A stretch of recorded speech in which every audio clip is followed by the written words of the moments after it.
Hello students, welcome to Learn Me Now. Today we will learn about unseen passage or comprehension. What is an unseen passage or comprehension? Unseen means not seen. Comprehension means to comprehend or to understand. अर्थात unseen passage या comprehension का मतलब जिसे पहले देखा नहीं उसे देखकर और पढ़कर समझना है तथा उसके क्वेश्चंस का आंसर करना है। चूंकि ये पैसेज कोर्स बुक के चैप्टर्स में से नहीं होते हैं, इसलिए बहुत से स्टूडेंट्स जिन्हें आंसर रटने या याद करने की आदत होती है वे घबरा जाते हैं कि ये पैसेज कहाँ से आएंगे और इसको कैसे करेंगे। लेकिन आपको घबराने की आवश्यकता नहीं है। आज मैं आपको कुछ ऐसे टिप्स दे रही हूँ जिन्हें फॉलो कर आप इजीली पैसेज को सॉल्व कर लेंगे और इसमें फुल मार्क्स स्कोर भी कर लेंगे। सबसे पहले तो पैसेज को देखकर आपको डरना ही नहीं है, क्योंकि पैसेज में ही क्वेश्चन का आंसर गिवन है। तो है ना खुशी की बात, बिना याद किए आंसर मिल गया। So let's start how to solve the passage. Board के एग्जाम्स में क्वेश्चन पेपर मिलने के बाद 15 मिनट्स का एक्स्ट्रा टाइम रीडिंग के लिए मिलता है। बस इसी टाइम को आपको यूटिलाइज करना है। क्वेश्चन पेपर मिलते ही रीड द पैसेज अटेंटिवली। एक बार पढ़ने पर आपको समझ में आ जाता है कि पैसेज में क्या लिखा है या किसके बारे लिखा है। Then read the questions carefully and try to understand them. Questions को बहुत ध्यान से पढ़ना है और उसको समझने की कोशिश करनी है। रीड द क्वेश्चंस ट्वाइस और thrice according to the need. अगर आपको एक बार में समझ में ना आए तो क्वेश्चन को 2 बार पढ़ें, 3 बार पढ़ें या जितनी बार आपको आवश्यकता पड़ती है। Remember students, generally question WH words या क्वेश्चनिंग वर्ड्स से स्टार्ट होते हैं और ये वर्ड्स हैं who, what, which, when, where, why और हाउ। तो इन वर्ड्स को समझते हुए इस क्वेश्चंस को आपको समझना है। Let's see the meaning of these words. Who क्या करता है, किसी व्यक्ति के बारे में पूछता है जो पैसेज में गिवन हो। व्हाट किसी थिंग या आइडिया के बारे में बताता है। विच किसी पर्टिकुलर थिंग के बारे क्वेश्चन करता है। व्हेन टाइम पूछता है। वेयर जगह के बारे में जानना चाहता है जो पैसेज में दिया गया है।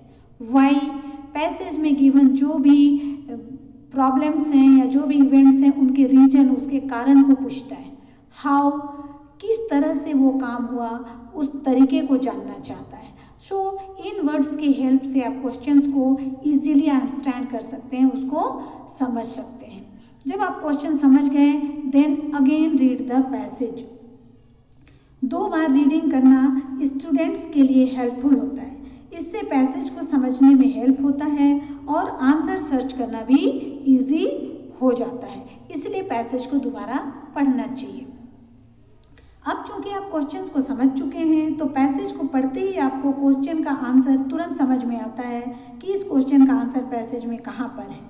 जैसे ही आपको आंसर मिलने लगे, mark the answer slightly with pencil.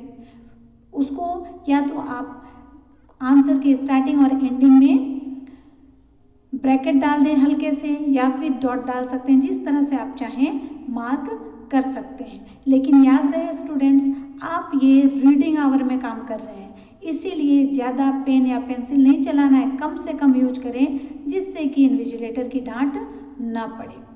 मैं अपने एक्सपीरियंस के बेसिस पर आपको एक बात बता दूं कि generally questions are set in sequence. कोई भी जो क्वेश्चन ABCD दिए रहते हैं वे सीक्वेंस में सेट किए जाते हैं। इसका क्या मतलब हुआ, सीक्वेंस मतलब इन ऑर्डर वे में। A क्वेश्चन का आंसर आपको पहले मिलेगा, देन B का आंसर मिलेगा, फिर आगे बढ़िए तो C का मिलेगा, देन D का।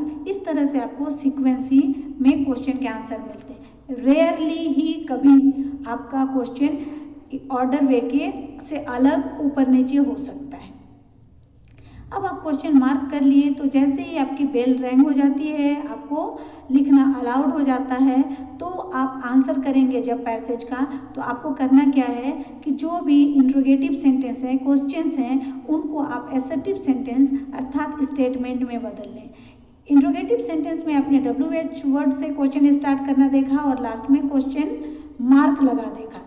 असर्टिव सेंटेंस में आपको क्या करना है, पहले सब्जेक्ट लिखना है जिसको आप कैपिटल लेटर से शुरू करेंगे, पहला लेटर, और फिर लास्ट करना है फुल स्टॉप से। तो बीच में क्या रहेगा, सब्जेक्ट रहेगा, उसके बाद वर्ब रहेगा और फिर ऑब्जेक्ट या कॉम्प्लीमेंट होगा।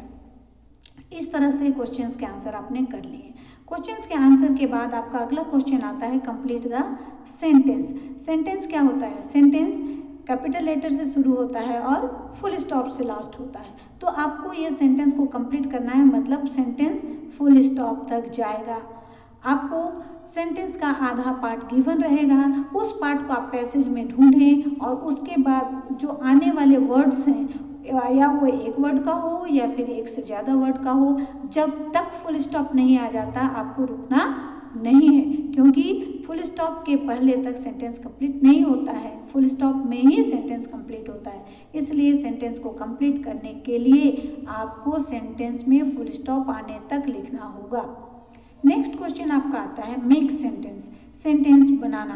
आपको पैसेज में से 2 वर्ड दिए रहेंगे जिससे आपको सेंटेंस बनाने को कहा जाएगा। तो सेंटेंस बनाना आपने बचपन में सीख लिया है कि सेंटेंस बनाने के लिए पहले सब्जेक्ट डालें, फिर वर्ब डालें, फिर ऑब्जेक्ट या कॉम्प्लीमेंट डालें। तो इसके लिए आपको ध्यान रखना है कि सब्जेक्ट प्रॉपर नाउन में होना चाहिए। प्रॉपर नाउन मतलब किसी का नाम होना चाहिए, प्रोनाउन यूज मत कीजिएगा।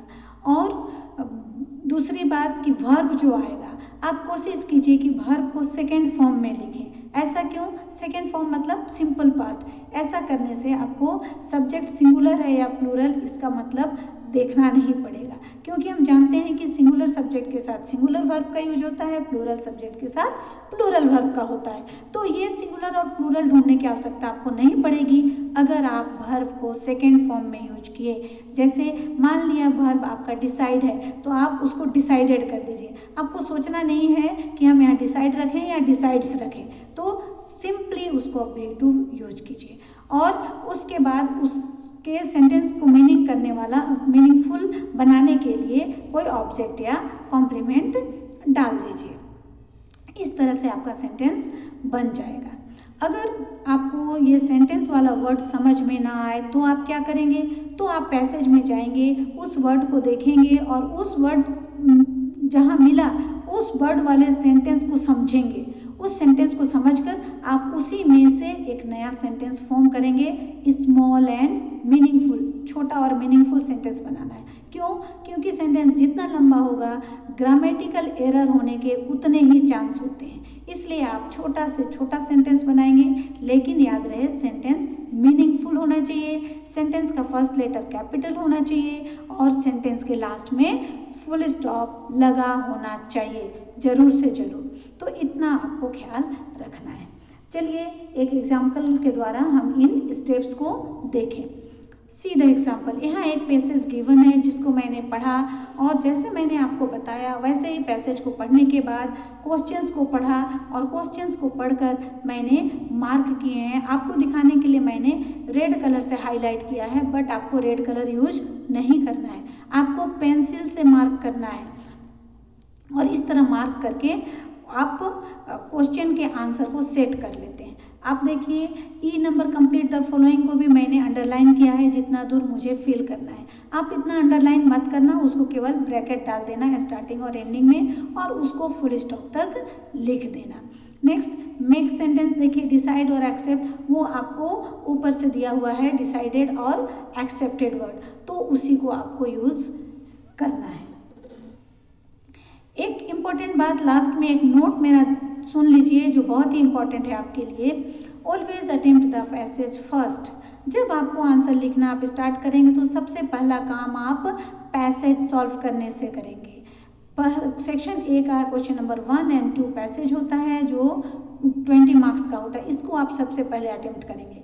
क्यों पहले अटेम्प्ट करेंगे, इसीलिए अटेम्प्ट करेंगे कि अपने रीडिंग आवर में पैसेज को पढ़ लिया है, समझ लिया है, आंसर को आपने सेट भी कर रखा है, मार्क कर रखा है, तो अभी आपको दोबारा पढ़ने की आवश्यकता नहीं होगी। चुपचाप से क्वेश्चन नंबर 1 डाल के आप उसमें लिख सकते हैं। ये आपके लिए टाइम सेविंग बात है कि आपको दोबारा पढ़ने की आवश्यकता नहीं है।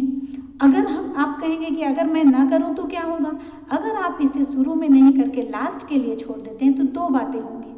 क्वेश्चन पेपर जो इंग्लिश का होता है वो काफ़ी लेंथी होता है, आपको बहुत लंबे आंसर्स लिखने पड़ते हैं और आपको याद भी बहुत करने पड़ते हैं, क्योंकि ये हमारे लिए फॉरेन लैंग्वेज है इंग्लिश, तो इंग्लिश को रट के रखना थोड़ा मुश्किल होता है। और एक बार अगर आप भूल गए तो आपको उसको सेंटेंस को रीअरेंज करने में दिक्कत होता है, जिसकी वजह से सोचने और लिखने याद करने में आपको टाइम लगता है और अनसीन पैसेज के लिए आपका टाइम नहीं बचता है, जिससे कि आपका बना बनाया काम बिगड़ जाता है।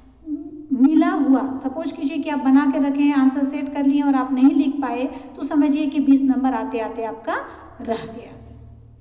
दूसरी बात लास्ट में करने से और एक बात होगी कि हो सकता है कि बाकी के आंसर को सोचते सोचते आप पैसेज में आपने क्या मार्क किया था या कैसे आंसर करना है आप भूल गए, और फिर आपको दोबारा से वही काम करना पड़ेगा। पैसेज में जाएंगे, फिर उसको मार्क करेंगे, फिर लिखेंगे, तो 2 बार आपको एक्स्ट्रा टाइम लगेगा। इसीलिए मैं कहती हूँ कि आप हमेशा फर्स्ट में इसको अटेम्प्ट करें। नेक्स्ट मेरा टिप्स होगा यहाँ पर कि प्रैक्टिस 10 to 12 टाइम्स करें पैसेज का। क्यों? आपने सुना है ये proverb, practice makes a man perfect. प्रैक्टिस ही किसी व्यक्ति को परफेक्ट बनाता है। इसीलिए स्टूडेंट्स 10 to 12 टाइम्स आप पैसेज को प्रैक्टिस करेंगे, या तो आप सैंपल पेपर से ले लें, क्वेश्चन बैंक से ले लें, कोई भी प्रैक्टिस सेट से आप 10 से 12 पैसेजेस ले लें और उसको सॉल्व करने का प्रैक्टिस करें, तो एग्जाम में आपको कोई परेशानी नहीं होगी। मेरा आखिरी टिप्स आपके लिए कि डोंट लॉस योर कॉन्फिडेंस। आपका पैसेज बड़ा हो, छोटा हो, इजी हो या टफ हो, किसी भी हाल में आपको अपना कॉन्फिडेंस लूज नहीं करना है।